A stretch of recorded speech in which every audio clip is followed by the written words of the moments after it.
Shalom, everybody, and welcome back for insights in the Parsha of the week, Parshat Behar, followed by Saturday night. We have Lag BaOmer with Rabbi Shimon Bar Yochai's yard site. Unbelievable.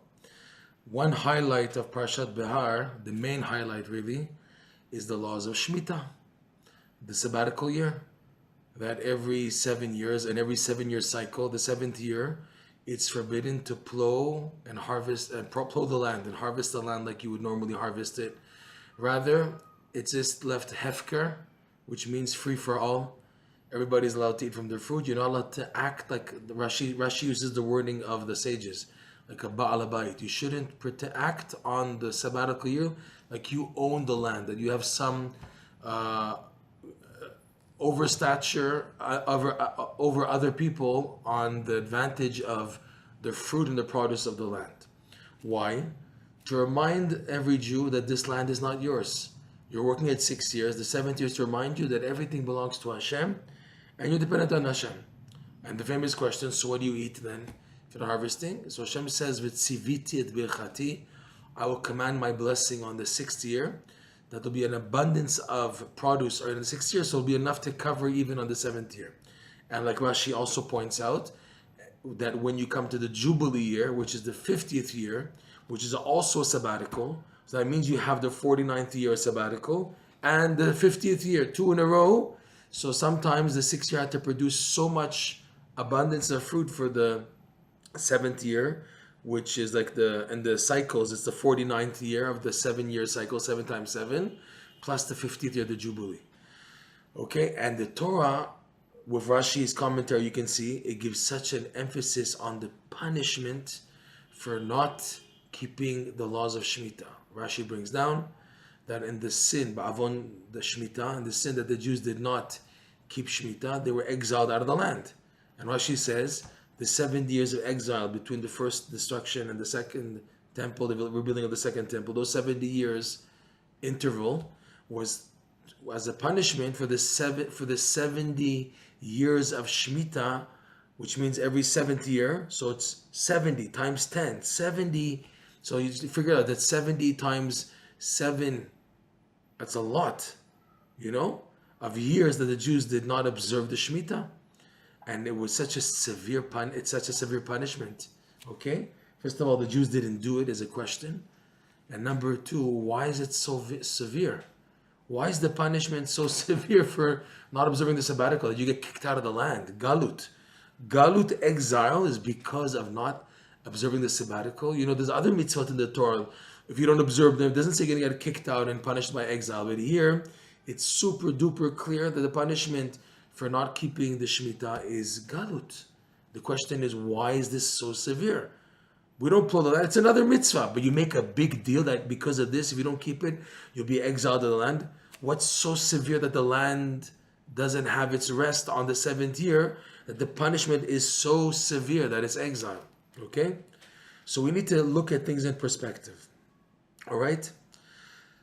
A Jew, take a picture of a Jew working for 6 years, plowing the land, and we're talking about the land of Israel. This law applies only in Eretz Yisrael to show you the greatness of the land of Israel and the greatness of the fruit of the Holy Land. There's a special added dimension of holiness and greatness and power and energy, whatever you want to call it, in the fruit of Eretz Yisrael. That's why even in the brachot, the 7 fruits of the Holy Land have a different ending in the blessing of the alamichyav and al-etz or al-pi-etz. You have a different ending if the produce, if the wine and the grapes and the figs and the dates and the pomegranate and the olives, they come from the Holy Land. It's a different bracha on the end, right? And the wheat, okay? So wheat we have, al-michyata. Yeah, you're right. We have al-michyata. So the thing is, what's so special? The idea of the sabbatical, of 6 year cycle, 7 year cycle, 6 leading to 7, and then reaching the Jubilee, is showing that the work of the land and the Holy Land is something different. The goal of working the land and eating and using the produce is to absorb spirituality, which is simply not available outside in the diaspora. The goal is to perceive endless levels of holiness. Eretz Yisrael, the land of the Holy Land, is somewhere very special.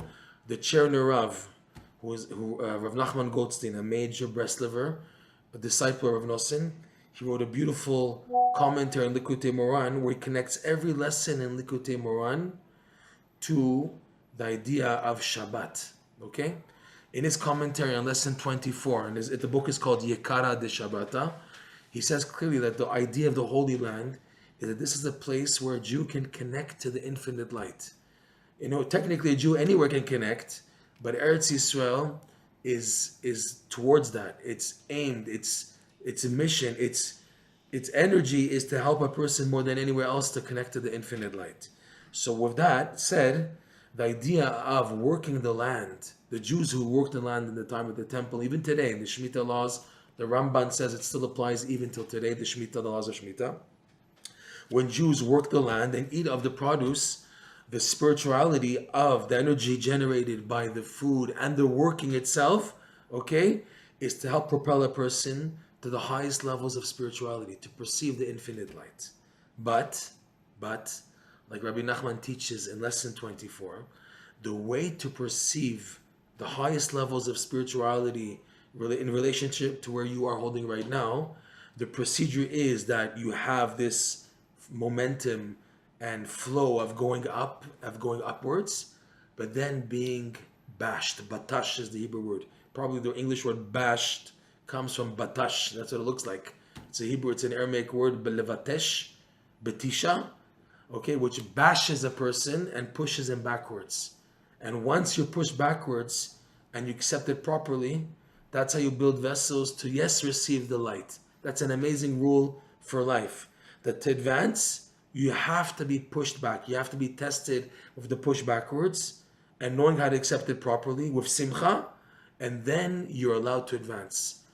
Being pushed back, they send you a glimpse, a taste of what's beyond you. So you've tasted it, even though you were pushed back, because you accepted it properly, you did it properly. You did the process properly with simcha, so therefore you are able, B'ezrat Hashem, to receive light. Okay?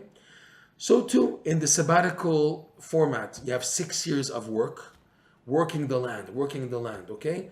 And they're developing produce, and the holiness of the Holy Land is to bring a person to connect to the spiritual dimension hidden within the Holy Land and hidden within the fruit of the Holy Land. But now to be able to taste that light, 7th year. What 7th year? No more work, okay? No more working. You have to sit back.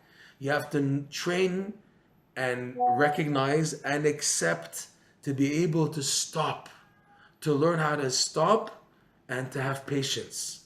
This was the test. This is what was so hard for the Jews of the first temple, is that you can imagine at the time of the first temple, there was so much energy and light and holiness that, because you begin to wonder, how could Jews of such a high stature not keep the Shemitah years? 70 Shemitahs they didn't keep. Again, 7 times 70. Okay, you have the 50 year, so you can deduct. It's around more or less 70 times 7. That's a lot of years. And in them, they didn't keep the Shemitah. What's going on? Well, we're talking about Jewish people here, normal people. So let's put ourselves in that situation. What was wrong? The thing was, there was so much energy in absorbing by reaping and harvesting the crops of the Holy Land for 6 years. So it came to the 7th year and they're told stop. It was hard for them to stop. Why? Because the spiritual high absorbed and experienced in those 6 years was so high. It was so hard for people to just tell them to stop and now do nothing. It's hard. It's not easy. Just imagine you're on a roll, and then they tell you stop. People say, "What? Stop? Let me keep on going. I'm on a roll." That was the difficulty then, and that's the difficulty in today's society. People don't know how to have patience and stop. You want to go on the run, and people are just over nervous and this and that, and overexerted, and they're running. People don't know how to relax and how to calm and to wait in order to reach the next level. That's what's difficult. That's the idea of the 7th year. If they tell you to wait, stop, don't harvest the land. Because if you do, you'll smash. So now you understand why it was such a severe punishment, why it is such a severe punishment of not observing the Shemitah, that you deserve exile. Why? Because if now you're not doing the normal procedure of being in the Holy Land, which is 6 years going forward, and then 7th year you stop, and that's the way to absorb the light, the infinite light contained within Eretz Yisrael, the Holy Land. If you're not able to do that, so you don't deserve to be here. You can't be here. You're not doing the right thing. The land will spit you out. Eretz Yisrael is only the holiness of Eretz Yisrael is only for people who are willing to work and meet the conditions to tap into the infinite light. And if now you're not, then you get spit out of the land. So the obvious question today is, you have many secular Jews living in the Holy Land. What's going on? So there's a midrash.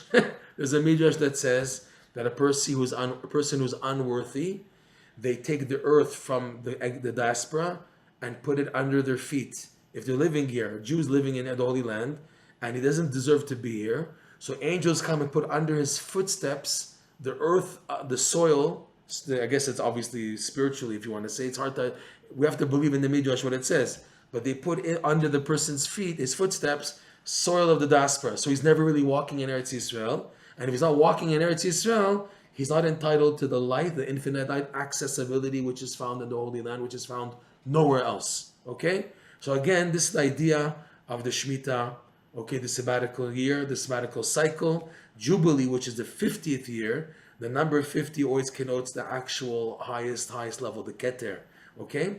There's mini cycles, and then there's a big cycle.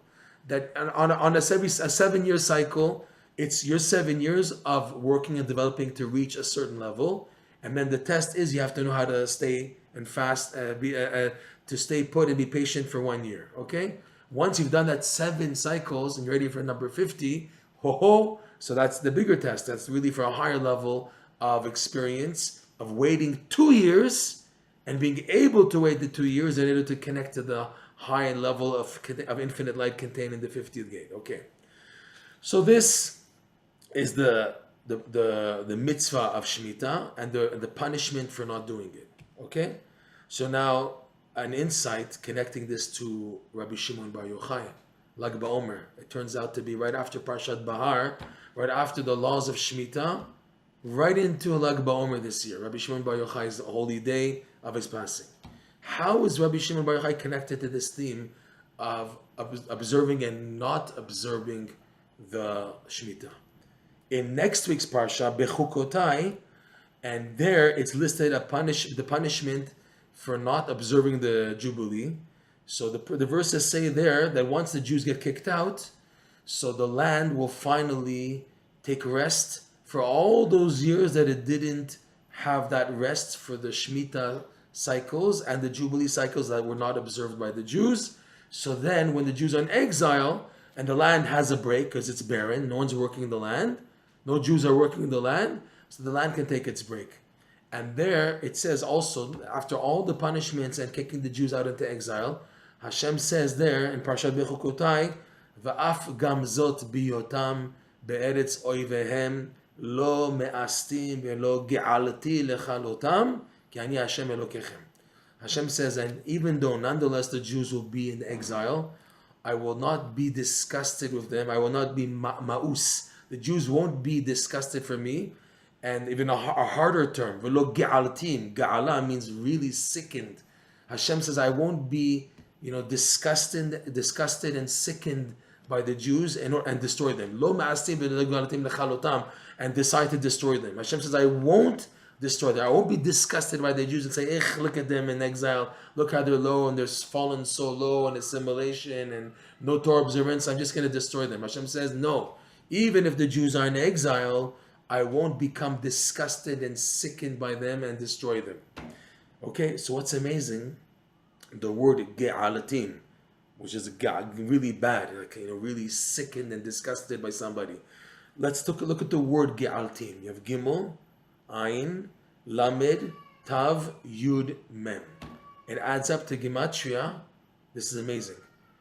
553. Right? Gimel is 3, Ayin 70, Lamed is 30, Tav 400, Yud is 10, and Mem Sofit is 40. It's 553. What is 553? Amazing. My hair is standing now to say this. Shimon ben, not Bar, Ben, which is the Hebrew for son. Bar is the Aramaic for son, but let's use the Hebrew. Shimon ben Yochai. Shimon and Yochai is 501. Ben is 52, 553. What's the idea? That Hashem says, I won't, even though the Jews will be in exile, and there'll be punishment for not keeping the Shemittot, and now the land will be able to keep the Shemitah, right? Parshat Behar, and also the punishment in Bechukotai. Hashem says, I won't destroy them. Why won't He destroy them? Because of tzaddikim of the caliber of Gematria, Ge'altim, disgusted by them, which is Shimon ben Yochai. He counterattacks that when, God forbid, the attribute of judgment comes before God to demand justice and to just wipe out the Jews, destroy them. Hashem says, I won't. Af gamzot. Af also means nonetheless, but also af means anger. Hashem, even if Hashem is angry at the Jews and wants to destroy them, He says, I won't destroy. Lo ge'altim, I won't be disgusted with them to destroy them. Why? Because you have people of the caliber, the gematria of Ge'altim, which is Shimon ben Yochai, that can match any disgust that I have for the Jews. Still, nonetheless, there's the merit of these outstanding tzaddikim, which keep Hashem, kivyachol, so to speak, in check, not to destroy the Jewish people. So that's amazing. You have the power of the Shemitah. What the Shemitah stands for is for people to learn how to run for spiritually, but then know how to stop and wait. And when they crash and they can't do that, and the crash is so bad that there's exile and punishment and suffering, what to do then?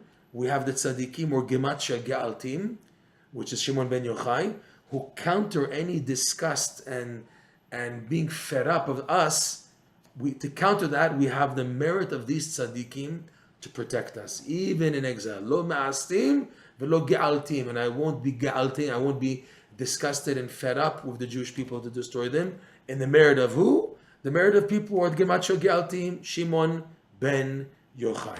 So we should be zoche to learn how to be prepared to live in the Holy Land, to learn the expertise of Shemitah, which is being able to run forward, to do in advance, the idea of harvesting and working the land, but then knowing how to stop.